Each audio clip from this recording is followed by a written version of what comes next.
I want to talk a moment about white muscle disease or stiff lamb disease. It's a selenium deficiency. And most of the Great Lakes region in the Northeast are deficient in a mineral called selenium. And Rio says hi.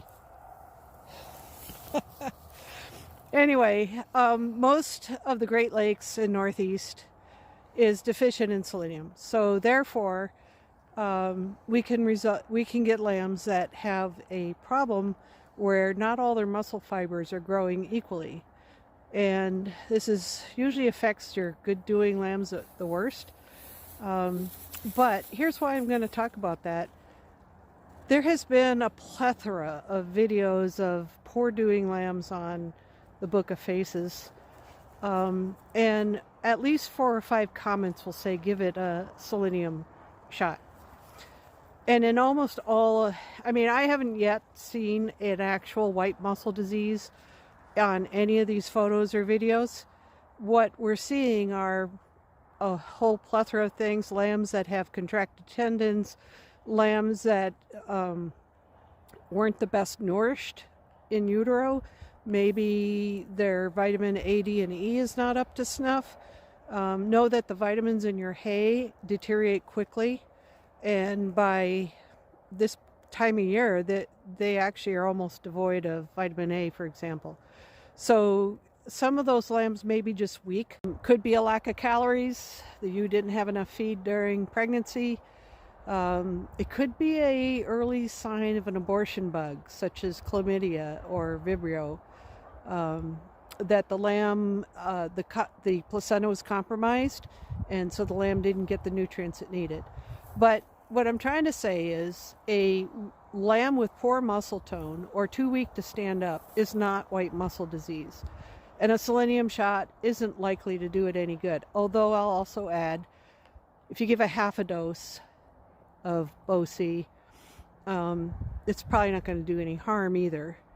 But I just want to clear that up. I'm going to show you a picture now of a lamb that actually has white muscle disease.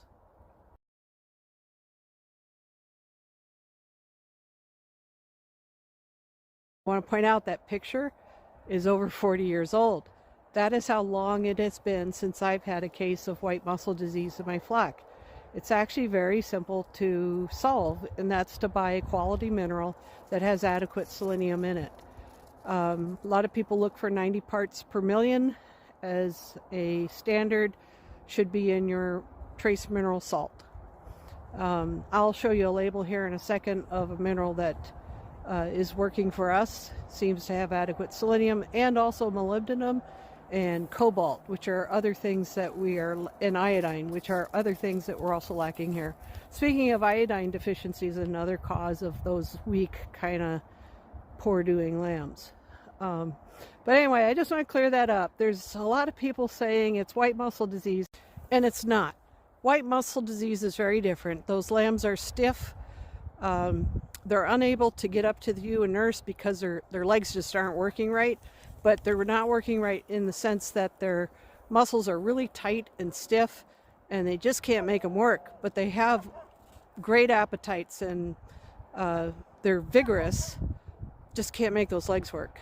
Another manifestation of white muscle disease is just simply a heart attack. And when you do a post-mortem on a lamb with white muscle disease, you can cut across the muscle and see white fibers, or you can cut across the heart and see white regions in the heart. And those are an indication of white muscle disease. Anyway, I just want to clear that up. Not every lamb that can't get up is white muscle disease. In fact, most odds are good. If you're feeding a good mineral, it's something else.